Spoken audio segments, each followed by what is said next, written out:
दोस्तों, आज का सवाल सीधा है, क्या हमें सच में GPT 5.1 की जरूरत थी या ये सिर्फ एक और मार्केटिंग गिमिक है?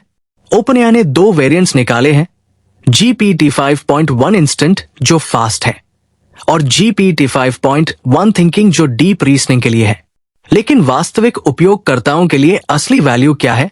अगर आपको मेरे ऑनेस्ट टेक ब्रेकडाउन्स पसंद है तो वीडियो को लाइक करो, शेयर करो और चैनल को तुरंत सब्सक्राइब करो।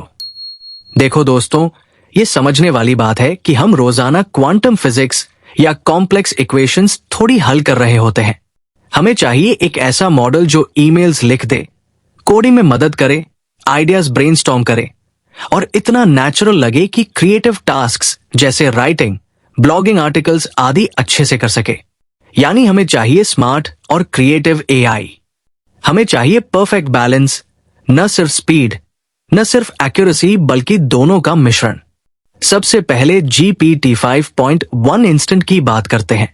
GPT 5.1 इंस्टेंट स्पष्ट रूप से लाइटवेट महसूस होता है, सिंपल क्वेरीज का जवाब ठीक देता है, लेकिन कॉम्प्लेक्स प्रॉम्प्ट पर तुरंत महसूस होता है कि डेप्थ गायब है।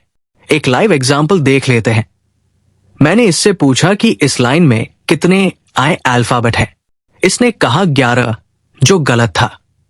टोटल आई कैपिटल और स्मॉल मिलाकर 12 थे और सिर्फ स्मॉल आई 9 थे।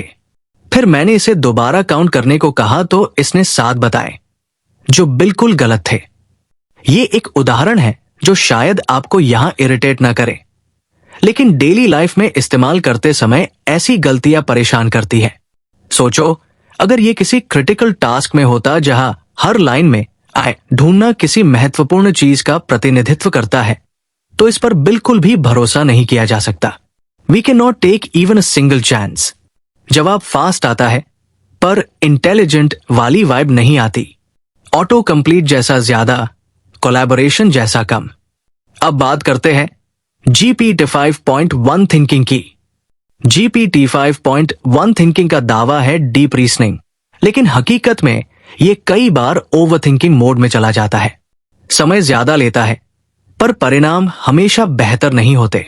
यहां भी मैंने इससे एक सवाल पूछा, message limit of ChatGPT models.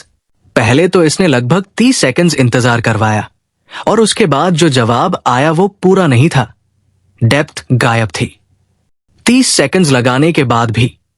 फिर मैंने फॉलोअप में पूछा कि $20 प्लान में सभी मॉडल्स की मैसेज लिमिट क्या है, और इसने लगभग 1 मिनट लेने के बाद भी सभी मॉडल्स की लिमिट नहीं बताई। क्लाउड भी ChatGPT का कॉम्पिटिटर है, लेकिन क्लाउड में भी कई समस्याएं हैं।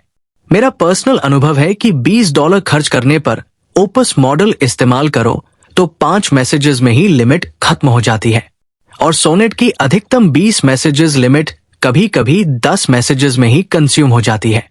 उसकी वेब सर्चिंग उतनी इफेक्टिव नहीं है, लेकिन क्रिएटिव टास्क्स में ChatGPT से बेहतर महसूस होता है और डे टू डे यूजेज में अनोइंग नहीं लगता।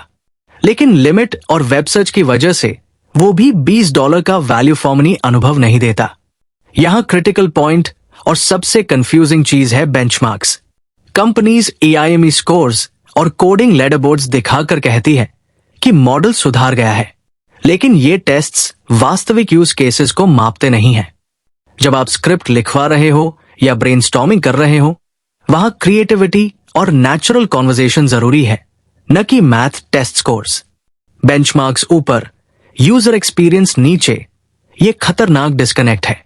फाइनल कंक्लूजन यही है दोस्तों की यूजर्स को कॉम्प्लेक्सिटी नहीं, क्लैरिटी चाहिए और एक अच्छा जनरल पर्पस मॉडल चाहिए। जब GPT-4o मार्केट में आया था, वो सुपर हीरो था, अपने समय का सबसे बेहतर जनरल पर्पस मॉडल। लेकिन उसके बाद कॉस्ट कटिंग के चक्कर में कंपनीज ने यूजर्स को डे टू डे लाइफ में परेशान किया है।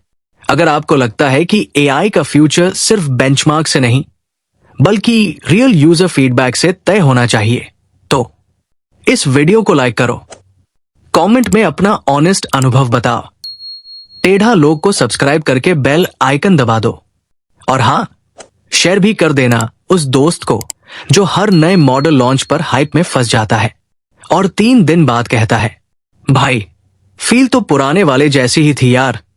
Peace out.